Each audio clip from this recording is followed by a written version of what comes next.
For years, I spent hours practicing scales and arpeggios, thinking if I just played the right notes, my solos would sound good.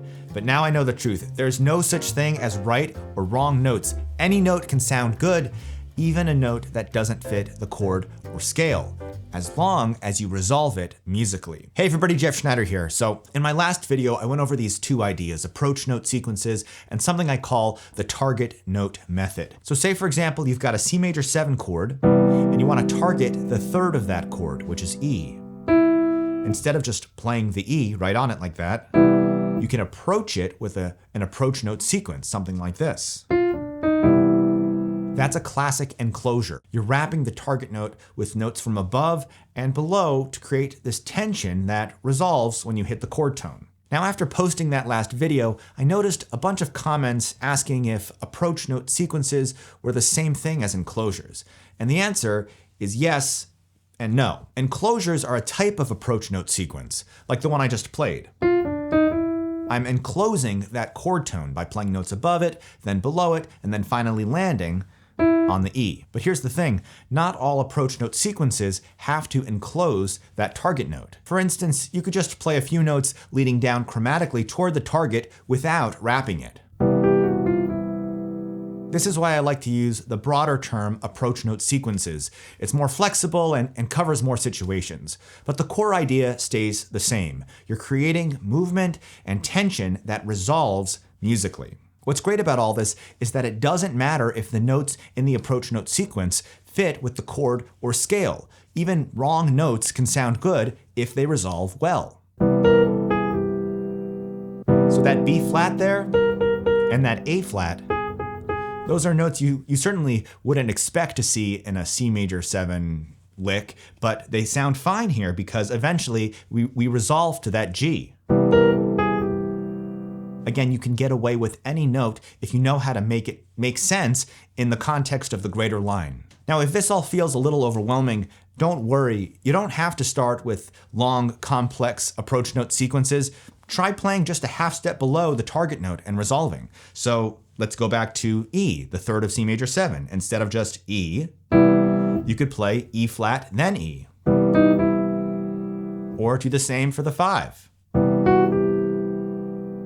Now I'm going to play a short lick, this one right here, and I'm going to kick it off with that half step below approach note sequence. Let's do the same thing half step above. So you can see not only are we extending the lick, but we're adding even more interest to it. Now let's extend the approach note sequence so it's not just one note, but we're going to keep it simple still. So now instead of starting a half step below the target note, I'm going to start a whole step below and just ascend chromatically. Let's do the inversion of that now, starting a whole step above and going down chromatically. What's a whole step above E, by the way? It's F sharp. As you get the hang of this, you can move on to longer and more complex sequences, but keep in mind that not every combination of notes is going to sound great, like this for instance. Now that looks like an approach note sequence, but something sounds a little off. Check out this version though. I'm going to tweak it just a little bit. Instead of F, I'm going to play F sharp. Here's the original. Here's the modified with the F sharp. Now the reason why that F sharp sounds better than the F natural is beyond the scope of this video. My recommendation is simply to build up your vocabulary of approach note sequences by lifting them from books like the Charlie Parker Omnibook, or simply transcribing and analyzing licks from your favorite solos.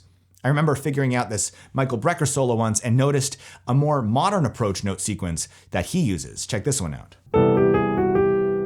There's lots of different ways you can analyze this. You can look at it like whole step above the target, target note, half step above the target, half step below the target, and then the target note once again. But whatever way makes sense for you, however you want to organize those notes and intervals in your head, that's fine. The goal is simply to memorize the formula in whatever way makes sense to you so that you can apply it to all of the different chord tones. Now, one other detail I want you to keep in mind when you're analyzing these approach note sequences is this. So take, for instance, this one right here. It's a half step above, half step below, and then I'm landing on the target note. But is it that simple of an analysis? You can do it that way. You can think of it as a half step above, half step below, and then the target. And then if you were to repurpose that same formula on, say, targeting the 5, it would sound like this. That's a half step above G, half step below G, and then the G, the target note. But what if we're analyzing it like this? We'll go back to the original one here. What if this F here, what if instead of thinking of that as a half step, we think of it as a scale tone above the target note? When we apply that to targeting a G, we're not going to start on A flat, we're going to start a scale tone above the G. What's a scale tone above G? A. And then we go a half step below the G, and then the G. Now, whatever approach sequences and enclosures you choose to work on, start with a single chord and focus on targeting its main chord tones, the 1, 3, 5, and 7. For example, if we start a whole step above and go chromatically down, it'll sound like this.